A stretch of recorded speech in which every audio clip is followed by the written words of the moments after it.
નમસ્કાર, ન્યૂઝ પર ઇન્ડિયામાં આપનું સ્વાગત છે। હું છું આપની સાથે કુમાર। ગુજરાતમાં ક્ષત્રિય સમાજ આજકાલ ભાજપથી ખૂબ નારાજ છે। ક્ષત્રિય સમાજના તમામ સંગઠનોએ કેન્દ્રીય મંત્રી પુરુષોત્તમ રૂપાલાની ટિકિટ રદ કરી લેવાની માંગ કરી છે અને પક્ષને પણ ચેતવણી આપી છે, અન્યથા ચૂંટણીમાં ગંભીર પરિણામો ભોગવવા પડશે તેવી ચીમકી પણ ઉચ્ચારી છે। ક્ષત્રિય સમાજની આ નારાજગીનું કારણ પુરુષોત્તમ રૂપાલાએ તાજેતરમાં જ ક્ષત્રિય સમાજ અંગે આપેલું વિવાદિત નિવેદન છે। તમને જણાવી દઈએ કે રૂપાલાને ભાજપ દ્વારા રાજકોટથી ઉમેદવાર બનાવવામાં આવ્યા છે। રાજ્યભરના ક્ષત્રિયો દ્વારા રૂપાલાની લોકસભાની ટિકિટ રદ કરવાની માંગ સાથે ઠેર ઠેર ભાજપનો વિરોધ કરાઈ રહ્યો છે। રાજ્યના ઘણા બધા ગામડાઓમાં તો ભાજપની ગામમાં પ્રવેશબંધી પણ કરવામાં આવી છે। ક્ષત્રિયોએ ગામની બહાર જ ગામની અગર ભાજપમાં કોઈ પણ નેતાએ પ્રવેશ કર્યો નહીં તેવા બેનર્સ લગાવીને વિરોધ દર્શાવ્યો છે। એક તરફ લોકસભાની ચૂંટણી આવી રહી છે ત્યારે ક્ષત્રિય સમાજનો રોષ ભાજપને ભારે પડી શકે છે, તો બીજી તરફ રૂપાલાના સમર્થનમાં પાટીદાર સમાજ આવ્યો છે। ક્ષત્રિય અને પાટીદાર સમાજ વચ્ચે ભાજપની સ્થિતિ સુડી વચ્ચે સોપારી જેવી છે। ત્યારે ખેડા જિલ્લામાં પણ પુરુષોત્તમ રૂપાલાનો વિવાદ વધુ વકર્યો છે। ગળતેશ્વર તાલુકાના સાગોલનો ક્ષત્રિય સમાજ આકરા પાણીએ જોવા મળ્યો। સાગોલ ગામમાં ભાજપની પ્રવેશબંધી કરાઈ। ગામના પ્રવેશદ્વાર ઉપર જ ગ્રામજનોએ બેનરો લગાવ્યા। ગ્રામજનોએ ભાજપ રૂપાલાની લોકસભાની ટિકિટ રદ ન કરે ત્યાં સુધી ભાજપના આગેવાનો કાર્યકરોને ગામમાં પ્રવેશવા પર પાબંદી છે। ઉમેદવારો નહીં બદલાય તો આગામી દિવસોમાં ક્ષત્રિય સમાજ ઉગ્ર આંદોલન કરશે તેવું જણાવ્યું। ત્યારે લોકસભા ચૂંટણીમાં ભાજપની મુશ્કેલીઓ વધી શકે છે।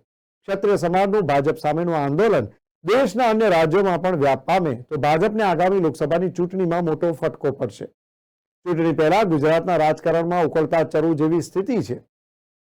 ચૂંટણી પહેલા પુરુષોત્તમ રૂપાલાના નિવેદન બાદ ક્ષત્રિય સમાજ અને ક્ષત્રાણીઓના ભાજપના વિરોધ બાદ સમગ્ર દેશની નજર અત્યારે ગુજરાતના રાજકારણ પર છે। ભાજપ જો ક્ષત્રિયોની માંગ નહીં સ્વીકારે તો ગુજરાતના રાજકારણમાં મોટો ભૂકંપ આવી શકે તેવી શક્યતાઓ છે। કરણી સેનાના રાષ્ટ્રીય અધ્યક્ષ રાજ શેખાવતે પણ ભાજપમાંથી રાજીનામું આપી દીધું છે। ત્યારે રૂપાલાની ટિકિટ રદ કરવાની માંગ સાથે 5 થી 7 ક્ષત્રાણીઓએ જોહરની જાહેરાત કરી હતી। ત્યારબાદ જ આ ક્ષત્રાણીઓને અમદાવાદના બોપલમાં પોલીસ દ્વારા નજરકેદ કરવામાં આવી। બોપલમાં સમર્પણ બંગલોઝ અને ગાંધીનગર કોબા કમલમ ખાતે પોલીસ સહિત મહિલા પોલીસનો પણ ચુસ્ત બંદોબસ્ત ગોઠવાયો છે। અમદાવાદના બોપલ સમર્પણ બંગલોઝ ખાતે સવારથી જ ઝોન 7ના મહિલા ડીસીપી શેફાલી ડબરાલ સહિતનો પોલીસનો કાફલો પરિસ્થિતિ સંભાળી રહ્યા છે। સ્ટેટ આઈબી સહિત અન્ય પોલીસની સુરક્ષા એજન્સીઓની નજર હેઠળ 5 થી 7 ક્ષત્રાણીઓ બોપલમાં નજરકેદ કરાઈ છે। વાત કરવામાં આવે તો રાજકોટની તો સમગ્ર રાજકોટ પંથકમાં ક્ષત્રિય સમાજ અને ક્ષત્રાણીઓના વિરોધ બાદ ગુજરાતનું રાજકારણ ગરમાયું છે। રાજકોટ સહિત ગુજરાતમાં અનેક શહેરોમાં વિરોધના વંટોળ ભાજપને ચૂંટણીમાં અસર કરશે કે કેમ તે આવનારી લોકસભાની ચૂંટણીમાં જ ખબર પડશે। ક્ષત્રાણીઓની જોહરની જાહેરાત બાદ ગુજરાતમાં ભાજપને મોટું નુકસાન થશે અને અન્ય પક્ષોને લાભ થાય તેવી હાલની સ્થિતિ તો વર્તાઈ રહી છે। મળતી માહિતી મુજબ પુરુષોત્તમ રૂપાલાએ 2 વાર મીડિયા સમક્ષ આવીને માફી માંગી। અનેક અગ્રણી નેતાઓ દ્વારા માફ કરવાની રજૂઆત કરતી હોવા છતાં પણ ક્ષત્રાણીઓએ જોહરની જાહેરાત કરી। ક્ષત્રિય સમાજની મહિલાઓએ અન્ન અને જળ છોડી જોહરની જાહેરાત કર્યા બાદ રાજકારણ કયો રંગ ધારણ કરશે એ જોવું। ગુજરાતમાં ભાજપની જીદે મોટું સ્વરૂપ ધારણ કર્યું છે। આમ ગુજરાતભરમાં ક્ષત્રિય સમાજ દ્વારા ભાજપનો ઠેર ઠેર વિરોધ કરાઈ રહ્યો છે।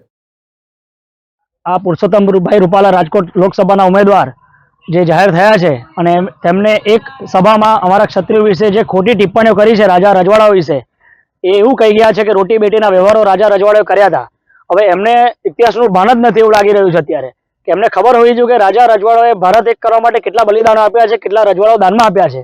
તો અત્યારે રોટી બેટીના વ્યવહારો ક્યાંથી આવે? હવે અત્યારે આ રાજા રજવાડાઓએ જે રજવાડાઓ દાનમાં આપ્યા હતા એના એ ભારત એક કરવા માટે આપ્યા હતા, અને અત્યારે આ એક લોકસભાના ઉમેદવાર પુરુષોત્તમભાઈ રૂપાલા આ એક અમારા ક્ષત્રિયો વિશે જે ખોટું બોલી રહ્યા છે એ અમને બિલકુલ અસ્વીકાર્ય છે અને એમની આ વાતો પૂરેપૂરી અશોભનીય છે। તો અમારે અત્યારે બધા ભેગા થયા છે અને અત્યારે એક આંદોલન ચાલુ કર્યું છે અમે।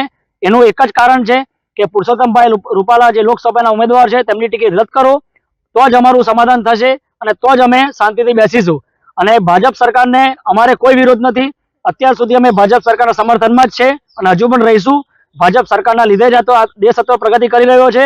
તો અત્યારે ભાજપ સરકારે પણ આ વિચારવું જોઈએ કે એક આ લોકસભાના ઉમેદવાર જે ક્ષત્રિયો વિશે ખોટું બોલી રહ્યા છે તો તેમને સમર્થન ના આપે અને એમની ટિકિટ રદ કરે. જો આવું કરવામાં નહીં આવે તો અમે ચૂંટણીનો બહિષ્કાર પણ કરીશું અને આનાથી વધારે જો આંદોલન કરવાનું થશે તો પણ અમે કરવા તૈયાર છીએ. તો અમારી માંગ એક જ છે કે લોકસભાના ઉમેદવાર શ્રી પુરુષોત્તમભાઈ રૂપાલાની ટિકિટ રદ કરો. બસ અમારું એ જ સમાધાન અને એ જ અમારી માંગણી. જય રાજપૂતાના. તમે શું કર્યું છે ગામમાં? અત્યારે અમે ગામમાં બેનર લગાવ્યું છે કે ભાજપના કોઈ પણ કાર્યકર્તાએ જ્યાં સુધી પુરુષોત્તમભાઈ રૂપાલાની ટિકિટ રદ ના થાય ત્યાં સુધી પ્રવેશ કરવો નહીં.